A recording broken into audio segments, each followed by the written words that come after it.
Fala galera, eu sou o professor Douglas, professor de matemática. Estou aqui hoje para gravar mais uma aula e o nosso tema abordado será números inteiros. Bem, pessoal, se você ainda não é inscrito no nosso canal, se inscreve logo abaixo, deixa seu comentário e dá um like no nosso vídeo. Isso nos incentiva demais a continuar gravando conteúdos de qualidade para vocês. Pessoal, os números racionais são representados pela letra Q, esse símbolozinho aqui, certo? A gente pode definir números racionais como sendo todos aqueles que podem ser escritos na forma de fração. A gente tem aqui o numerador e o denominador. Logo mais eu vou estar gravando uma aula de fração para que vocês possam entender de forma detalhada esse conteúdo. Pessoal, qualquer fração é um número racional, porque se a gente já tem ali uma fração, isso quer dizer que a gente já tem um número racional. Qualquer número inteiro também é um número racional. E vocês vão entender daqui a pouco aqui na representação que nós fizemos. Decimais finitos também são números racionais, sendo que a gente pode passá-los para a forma de fração. E dízimas periódicas também são números racionais. Bem, pessoal, ao analisar o conjunto dos números racionais representado pela letra Q, a gente tem decimais, aqui tem o menos 0,422, frações, números inteiros e números naturais. O conjunto dos números racionais, ele engloba os números inteiros, como a gente viu. Se você ainda não assistiu a nossa aula relacionada a números inteiros, vai estar o link aqui em cima da playlist, é só clicar e assistir. E os números racionais também estão dentro dos números naturais, né? Lembrando que os números naturais, representados pela letra N, surgiu da necessidade de contar, ou seja, as pessoas perceberam que precisaria representar de forma gráfica ali no papel um modelo de contagem. Então surgiu assim os números naturais.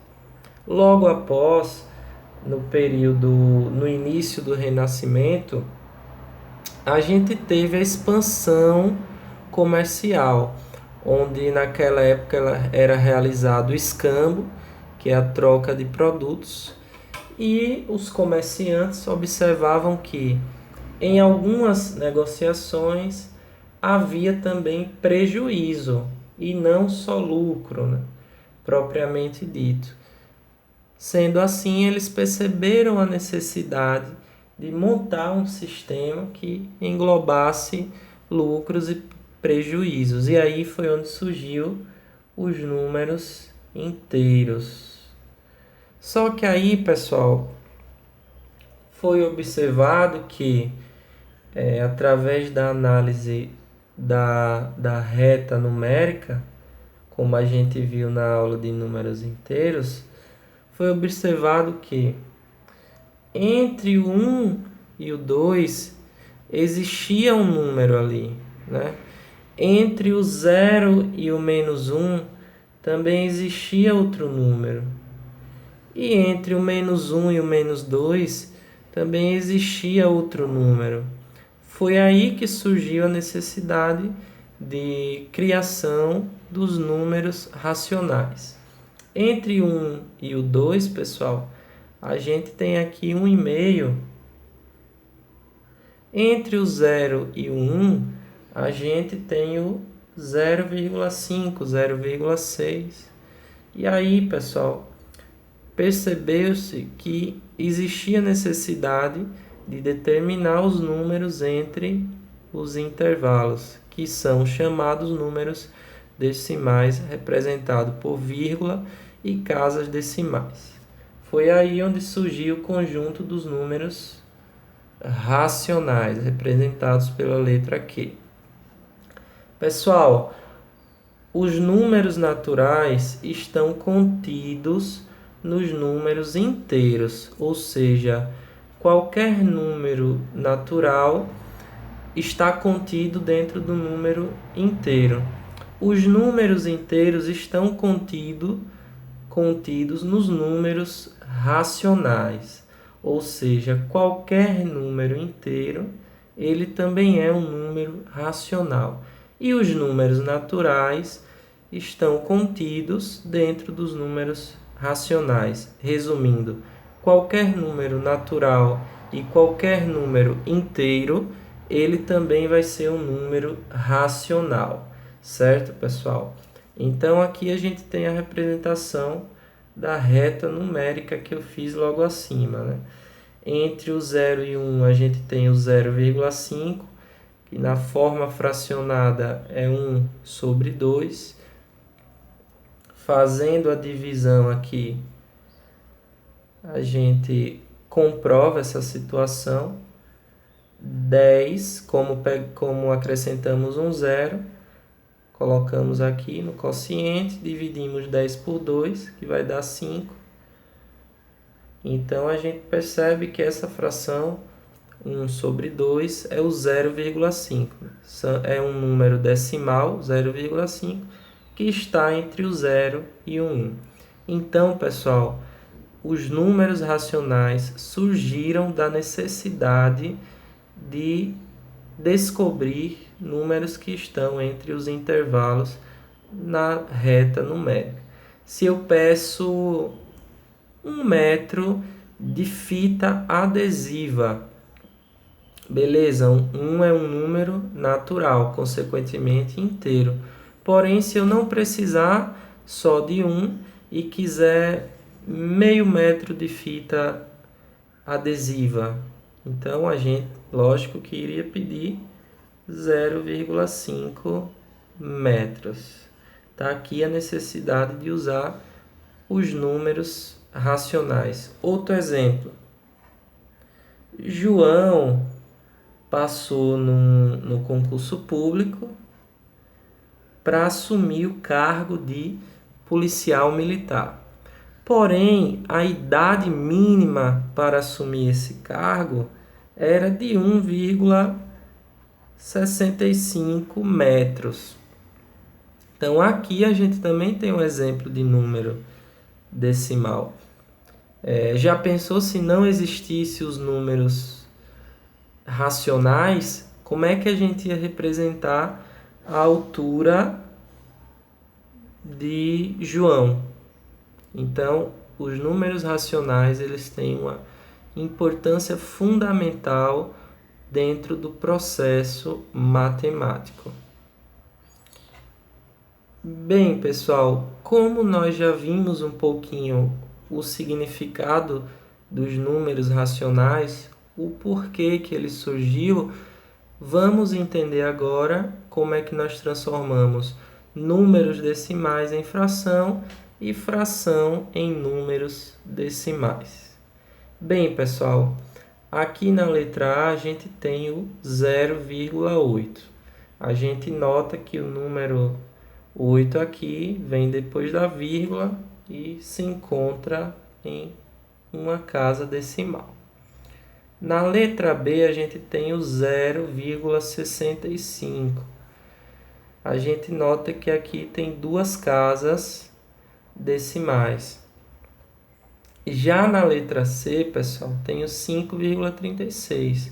Esse número racional também tem duas casas decimais.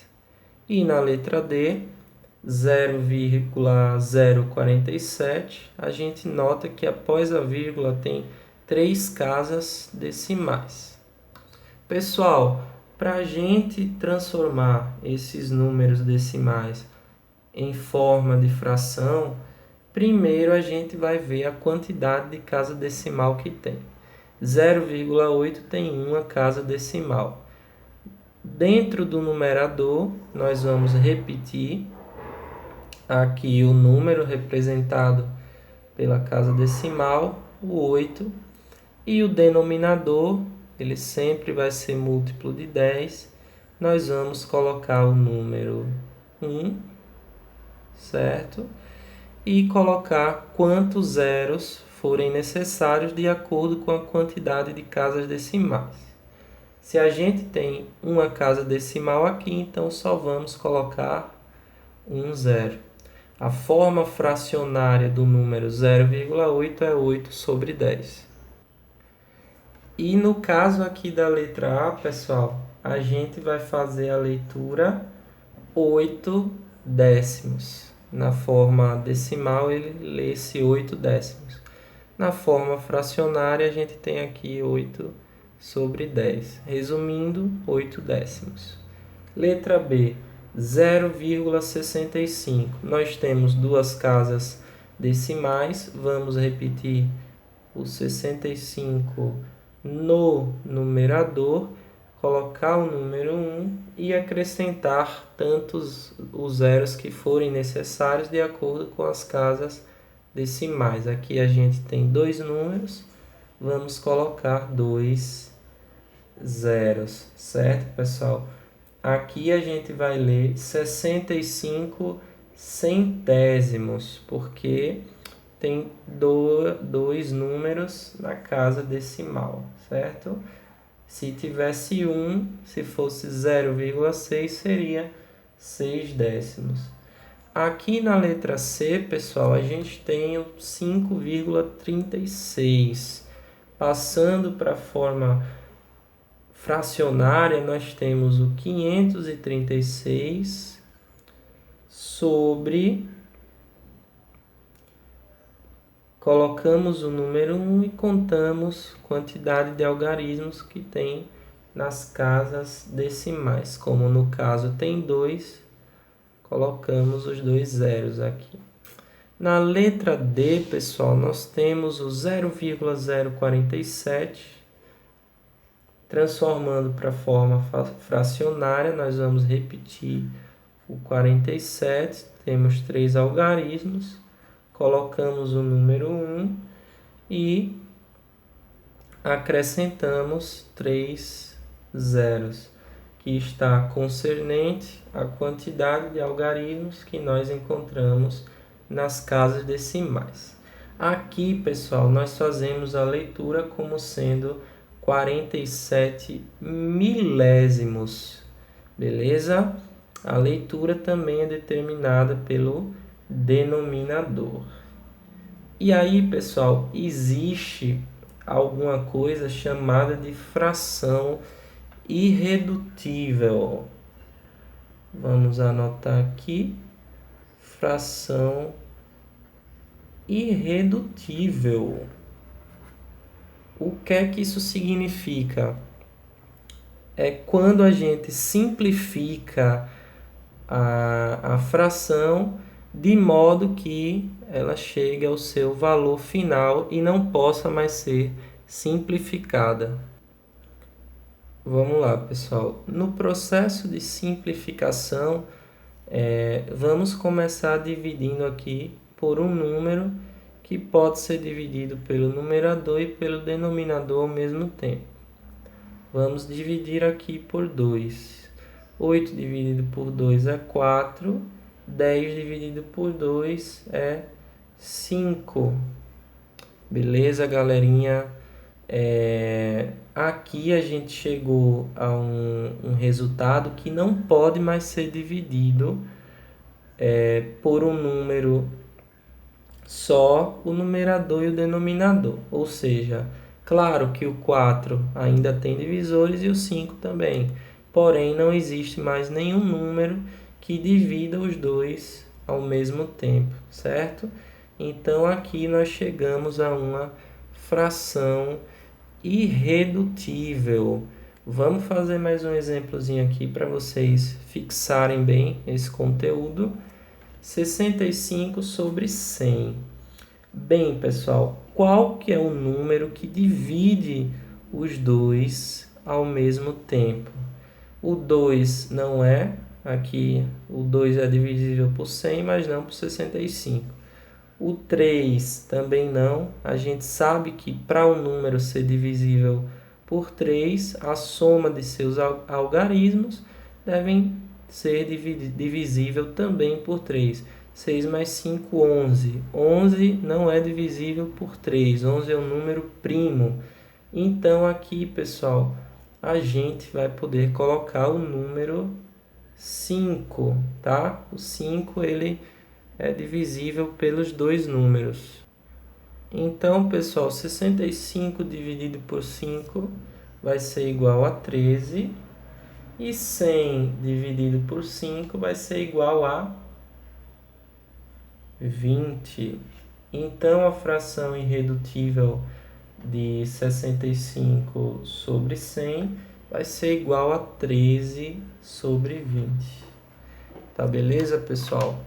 Nós já aprendemos a transformar números decimais em frações. Agora vamos aprender a transformar frações em números decimais. Vamos lá.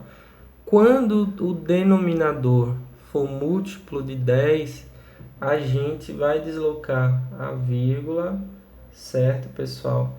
E isso já vai ser o suficiente. Nós vamos deslocar a vírgula para a esquerda. Vamos repetir aqui o número 15. Temos um zero, certo? Então, nós vamos deslocar a vírgula uma vez para a esquerda. Começando daqui, a vírgula vai ficar aqui. Então, 1,5. 31 sobre 100. Repetimos o 31 aqui. Como aqui tem dois zeros, tá, pessoal? Aqui foi só um. Nós vamos deslocar a vírgula duas vezes para a esquerda. 1, 2. 0,31. 7 sobre 100. Aqui também temos dois zeros. Vamos dizer que aqui seja 7 sobre 1000, para a gente fazer um exemplo diferente. Vamos repetir o número 7 aqui e vamos contar a quantidade de zeros para a esquerda. 1, repetimos aqui, 2, 3. A vírgula, pessoal, vai vir aqui, né? 1, 2, 3. 0,007. 5.825 sobre 10.000. Como é que isso vai ficar aqui? Nós temos aqui 4 zeros, tá, pessoal? Nós temos 4 zeros. Vamos repetir aqui o número 5.825 e vamos contar para a esquerda. 1, 2, 3, 4, certo? Vai ficar 0,5.825. Percebam que o número de algarismos que nós temos na casa decimal é o mesmo número que a gente tem em forma de zero. Nós temos um zero, um algarismo na casa decimal. 2 zeros, 2 algarismos. 3 zeros, 3 algarismos. 4 zeros, 4 algarismos. Aqui, pessoal, na letra E, nós temos 3 sobre 8. Dessa vez, nós não temos, pessoal, nenhum número múltiplo de 10 aqui na casa decimal, né? Nós não temos nem o zero nós temos aqui no denominador. Nesse caso em específico, nós vamos pegar o 3 e dividir pelo 8, tá? 3 dividido por 8 não dá, nós vamos acrescentar um zero aqui, colocamos um zero no quociente. 30 dividido por 8 é igual a... Vamos fazer aqui a continha, pessoal. 8 vezes 1, 8. 8 vezes 2, 16. 8 vezes 3, 24. 8 vezes 4, 32, tá? Então, 8 vezes 4 dá 32, passa do 30. Então, vai ser 8 vezes 3, vai ser igual a 24, subtraindo aqui, vamos pegar o emprestado por 10, menos 4, 6, vai dar 6, tá, pessoal? Agora vamos acrescentar um zero aqui e continuar a nossa divisão. 60 dividido por 8. 8 vezes 5, 40. 8 vezes 6, 48. 8 vezes 7, 56. Aqui vai sobrar um 4. Nós vamos acrescentar o zero. 40 dividido por 8 é igual a 5. Que acabou a nossa divisão. Então, o 3 sobre 8 na forma decimal vai ser igual a 0,375. E aí, pessoal, nós já descobrimos a forma decimal do 3 sobre 8. Agora, vamos pegar a forma decimal do 3 sobre 8 e transformar para fração. Vocês vão ver que de início ele não vai dar 3 sobre 8. 3 sobre 8 é a fração irredutível, tá? Vamos lá. Vamos pegar 375. Vamos contar quantos algarismos eu tenho após a vírgula. Aqui eu tenho 3 algarismos. Então, vou colocar 3 zeros aqui no resultado, tá, pessoal? A gente tem 375 sobre 1000. O número que divide os dois é o número 5. 375 dividido por 5 vai dar 75. 1000 dividido por 5 vai dar o número 200, pessoal. E aqui a gente vai dividir de maneira igual. 75 dividido por 5, dividindo de maneira igual, vai dar 15. 200 por 5 vai dar 40. A gente ainda pode dividir aqui por 5 novamente, tá? 15 dividido por 5 vai dar 3. 40 dividido por 5 vai dar 8. Então, aqui a gente chegou à fração irredutível. É isso aí, pessoal. Não esquece de fazer inscrição no nosso canal, comentar, dar um like e fica aqui até as próximas aulas.